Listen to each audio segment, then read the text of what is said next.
देखो अभी हमने जो किया है वेरिएबल को डिक्लेयर कर दिया है, वेरिएबल में वैल्यू असाइन कर दी और प्रिंट कराया। अब हम क्या चाह रहे हैं कि अब हम चाह रहे हैं कि जो वैल्यू हमने डायरेक्टली यहाँ पर असाइन की है, ये हम खुद से असाइन ना करते हुए हम यूजर से वैल्यू दिलवाए रन टाइम पे। तो मेरे को यहाँ पर यदि यूजर से वैल्यू दिलवाना है तो मुझे क्या करना पड़ेगा, यहाँ पर लिखना पड़ेगा, जो हम डायरेक्ट वैल्यू लिख रहे हैं हमको वैल्यू नहीं लिखना पड़ेगा, हमको यहाँ पर लिखना पड़ेगा प्रॉम्प्ट, PROMPT प्रॉम्प्ट लिखा हमने, यहाँ पर ब्रैकेट लगाया और यहाँ पर लिख दिया, यहाँ पर लिखा इंटर ए, ठीक है, और यहाँ पे कॉमा लगाया और यहाँ पर लिख दिया ए। ये स्ट्रिंग है, हम कुछ भी दे सकते हैं, यहाँ पर जरूरी नहीं जो मैंने लिखा ये लिखना है, जरूरी नहीं है ना। वैसे ही हमने यहाँ से वैल्यू ली और हमने ए में डाल दी और फिर हमने बी में भी, बी के लिए भी वैल्यू ले लेते हैं और बी में डाल देंगे।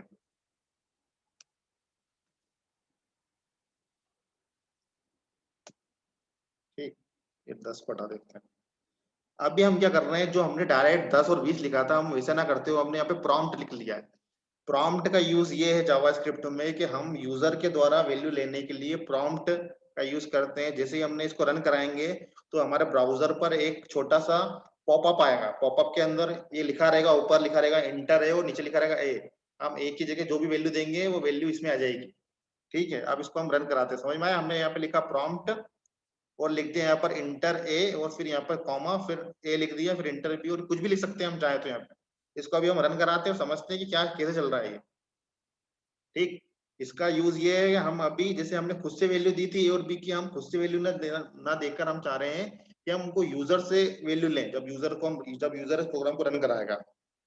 ठीक, तो इसको मैंने क्या करा, सेव कर दिया कंट्रोल एस से यहाँ पर। अब इसको हम रन कराने के लिए यहाँ पर क्या करते हैं, इसको राइट क्लिक किया और ओपन विथ ब्राउजर कर दिया। तो जैसे ही हमने रन कराया तो देखो हमारा प्रोग्राम अभी रन नहीं हुआ है, यहाँ पर हमने जो लिखा हुआ है प्रॉम्प्ट उससे हमारा ये आ गया है। जो हमने प्रॉम्प्ट लिखा था, ये देखो ये हमने लिखा है प्रॉम्प्ट इंटर ए, इस लाइन से हमारा ये आया है। जो इंटर ए हमने लिखा है ना यहाँ पे नीचे, ये जो आगे लिखते हैं हम ये हमारा यहाँ पर ऊपर लिखा आया है। ठीक, और जो पीछे लिखा है हमने ये ए लिखा है ना, ये यहाँ पे लिखा है। अब हम यहाँ पर जो ए को हटा के जो वैल्यू लिखेंगे और जो वैल्यू लिखेंगे और ओके करेंगे तो वो वैल्यू ए के अंदर आ जाएगी यहाँ पे। फिर वैसे ही प्रॉम्प्ट वापस जो ए के लिए आया है वैसे ही ये जो है इस लाइन से बी के लिए आएगा, है ना। इसको करने के लिए हमने यहाँ पे ए को हटाया और यहाँ पे सपोज लिख दिया 15। ठीक, ये ओके कर दिया तो ये हमारा अब देखो बी के लिए आ गया है। समझ में आया, जैसे हमारा पहले ए के लिए था, अब यहाँ पे इंटर बी, अब बी के लिए आ गया प्रॉम्प्ट। और ये जो हम आगे लिखते हैं इंटर ए और इंटर बी, ये ऊपर लिखा आता है, और जो हम यहाँ लिखते हैं ए बी और यहाँ लिखा आता है। ठीक है, अब हम इसको हटा के यहाँ पर वैल्यू जो लिखेंगे तो वो बी में आएगी।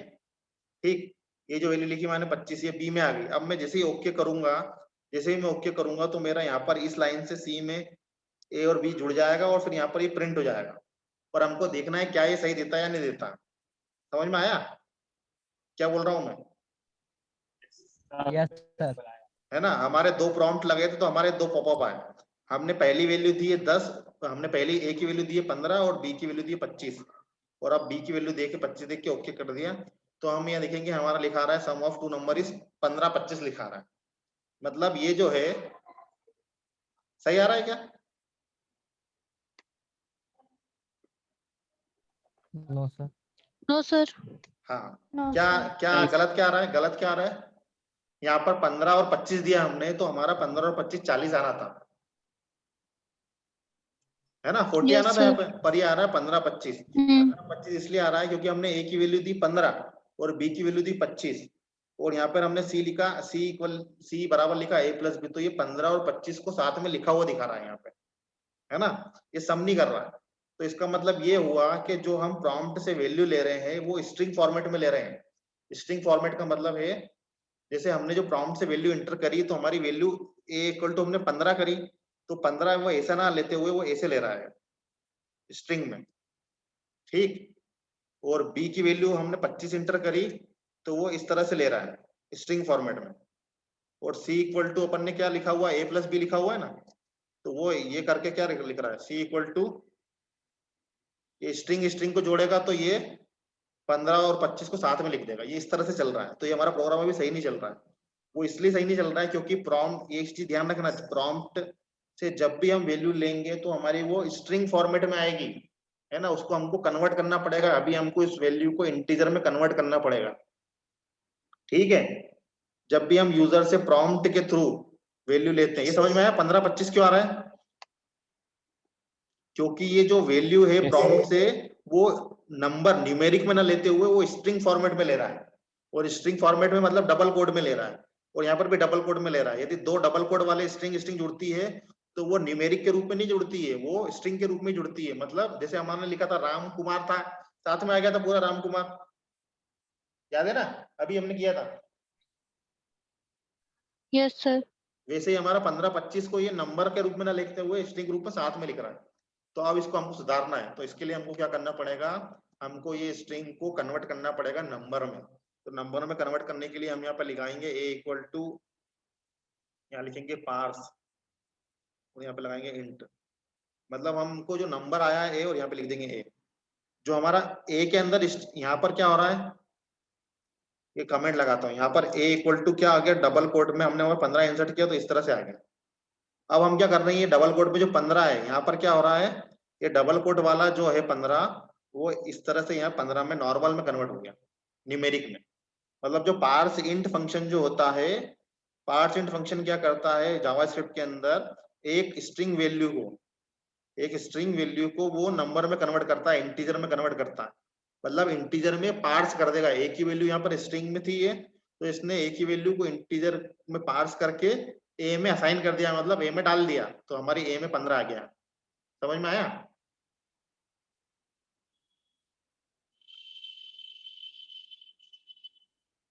नहीं आया क्या समझ में? नहीं सर, फिर से आ गया।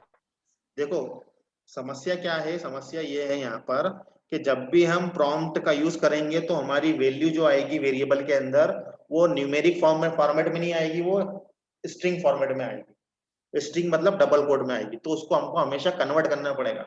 यदि हमको इंटीजर में कन्वर्ट करना है तो इसके लिए पहले से बना हुआ फंक्शन है पार्स इंट, PARAC, और आई कैपिटल है यहाँ पे ना, पार्स इंट। और इसके अंदर हमको किसको कन्वर्ट करना है, हमको ए को कन्वर्ट करना है, ठीक है। तो ए लिख दिया, और हमको ए में डालना है तो हमने ए में डाल दिया, ठीक। यदि मुझे तो कुछ दूसरे में फ्लोट में कन्वर्ट करना होता तो यहाँ पे पार्स फ्लोट लिखता, दशमलव वाला होता तो मैं पार्स फ्लोट लिखता यहाँ पे। समझ में आया? ये पार्स इंट जो है पहले से बना बनाया फंक्शन है, इसको हमको यूज करना पड़ेगा यहाँ। वैसे ही हमको बी को भी पार्स करना है तो हम यहाँ लिखेंगे पार्स इंट, और यहाँ पे लिख दिया बी, ठीक है। ये इस तरह से, इसमें क्या होगा, जैसे बी की वैल्यू भी स्ट्रिंग के रूप में आई, अब स्ट्रिंग को हमने वापस इंटीजर में कन्वर्ट कर लिया। उसके लिए स्ट्रिंग को एग्जाम में ऑब्जेक्टिव क्वेश्चन आ सकता है, किसी भी स्ट्रिंग को इंटीजर में कन्वर्ट करने के लिए किस फंक्शन का यूज होता है, तो पार्स इंट फंक्शन का यूज होता है, ठीक है। इसको हमने कर दिया और इसको अब सेव कर दिया। समझ में आया अपन करना क्या चाह रहे हैं, ये समझ में आया क्या, पहले ये बताओ। Yes sir. अब समझ में या ये समझ में आ गया करना क्या चाह रहे हैं, क्या किया ये समझ में आ गया, कैसे किया ये नहीं आया शायद। देखो क्या है कि हर प्रोग्रामिंग लैंग्वेज में पहले से कुछ बने हुए फंक्शन होते हैं, फंक्शन या इसको मेथड भी बोलते हैं, जिसको हमको यूज करना रहता है। उन फंक्शन या मेथड का कुछ ना कुछ काम होता है। तो यहाँ पर स्ट्रिंग को इंटीजर में कन्वर्ट करने के लिए ये फंक्शन है पार्स इंट। पार्स इंट में पैरामीटर के रूप में अपन जिसको कन्वर्ट करना है वो डालते हैं, और जिसमें वैल्यू लेना है हम वो डालते हैं। हम चाहे तो यहाँ पर दो वेरिएबल और ले लिए, हमने जहाँ पे यहाँ ले लिया x, y, ठीक। और हम यहाँ पे इसको ले लो, a को कन्वर्ट करके हम चाहे तो x में ले सकते हैं, ऐसा भी कर सकते हैं, पर हमने सोचा कि कौन वेरिएबल बड़ा है इसलिए हमने a में ले लिया, ठीक है। अब अपन क्या करते हैं, इसको रन करा के देखते हैं कि अपन ने करा क्या है।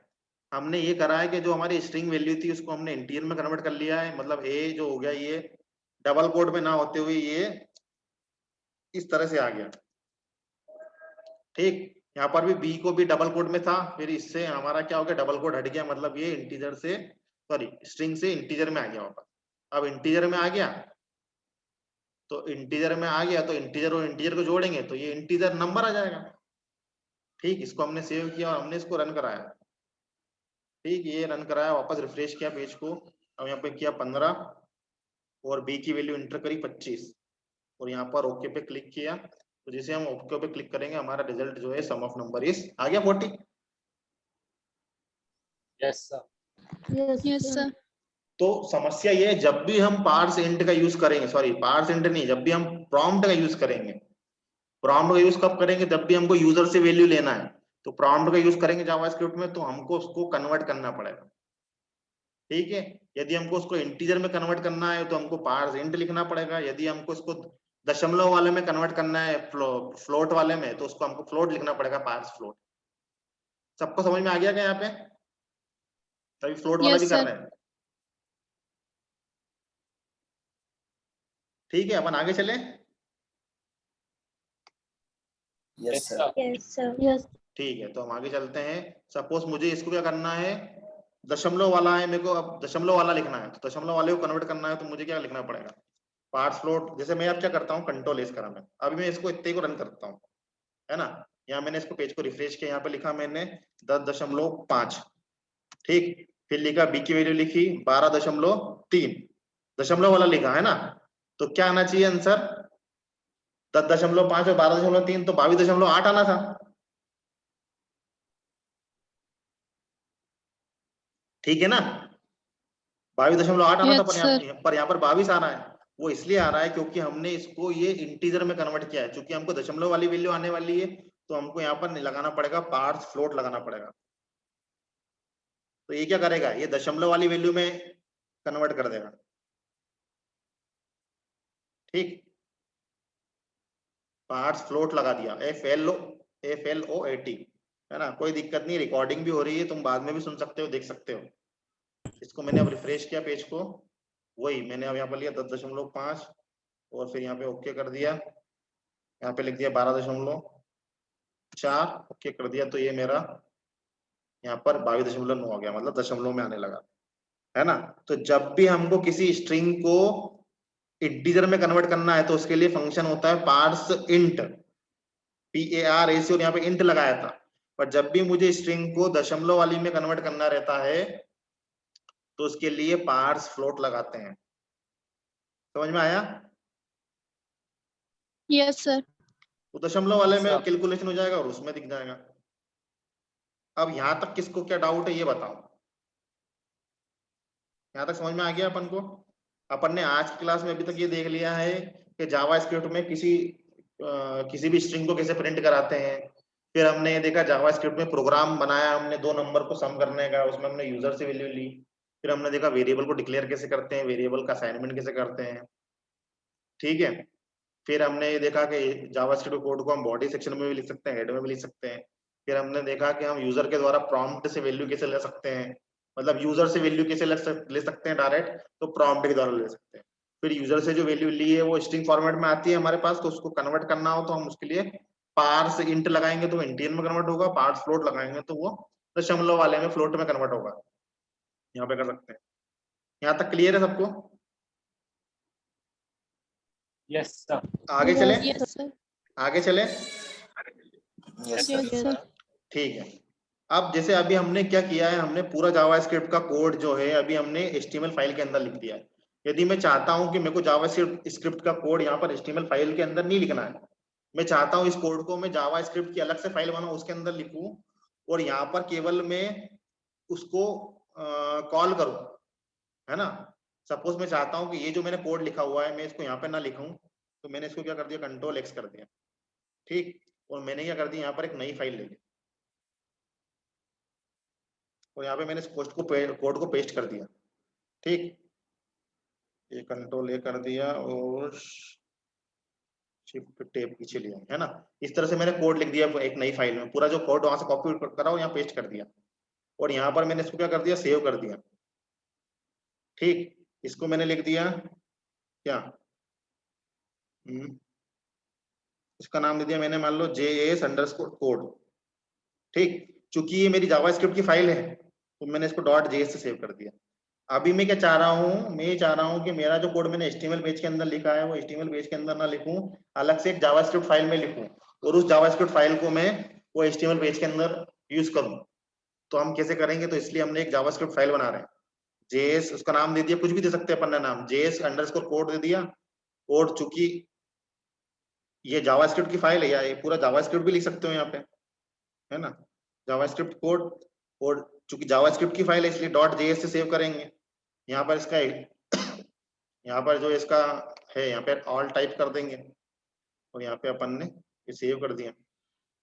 ठीक है, तो ये मेरी जावास्क्रिप्ट का कोड ये जावास्क्रिप्ट की फाइल में आ गया। अब मुझे मान लो इसको यूज करना है, तो मैंने क्या करा, यहाँ पर ये जो लिखा हुआ स्क्रिप्ट यहाँ पे लिख दिया src, और यहाँ पे लिख दिया फाइल का नाम लिख दिया।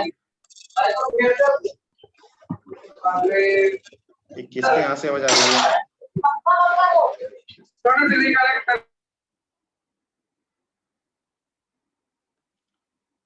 मैं चाह रहा हूँ कि जो मैंने जावास्क्रिप्ट की फाइल बनाई है जावास्क्रिप्ट अंडरस्कोर कोड, ठीक है, इसको मैं वहां पर यूज करना चाह रहा हूँ।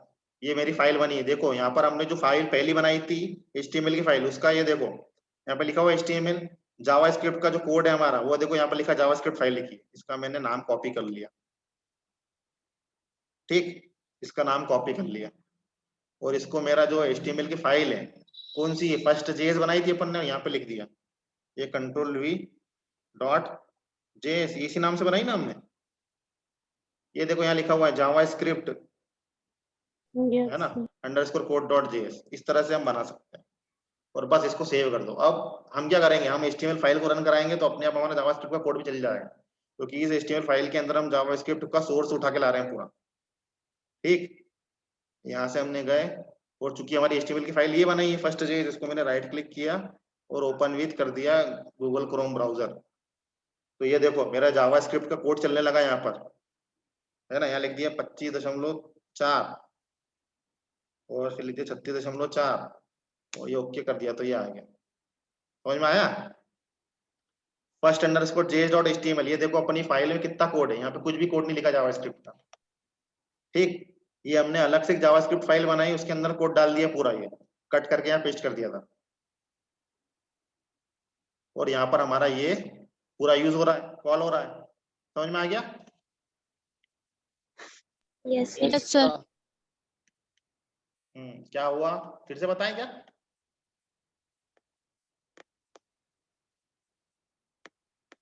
सबको समझ में आ गया?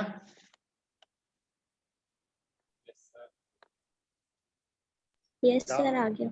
जो हम डायरेक्ट केवल स्क्रिप्ट लिख रहे थे उसमें हमने क्या लगाया, यहाँ पे src लिखा, और जो भी जावास्क्रिप्ट की फाइल का तुमने नाम दिया वो नाम आएगा और उसका एक्सटेंशन आएगा। ये चीज ध्यान रखना कि इसका एक्सटेंशन डॉट जेएस है। एग्जाम में ऑब्जेक्टिव क्वेश्चन आ सकता है कि जावास्क्रिप्ट की फाइल का एक्सटेंशन क्या होता है, डॉट जावा या डॉट जावास्क्रिप्ट या डॉट जेएस, तो डॉट जेएस होता है, डॉट जावास्क्रिप्ट भी नहीं होता। ठीक है, तो हमने फाइल का नाम दे दिया और उसका एक्सटेंशन दे दिया, और यहाँ पर हम इसको कोड, हमने जावास्क्रिप्ट फाइल हमारी यहाँ थी, यहाँ लिखा है यहाँ जावास्क्रिप्ट का कोड। ठीक है, ये हमने सेव करी है यहाँ पे।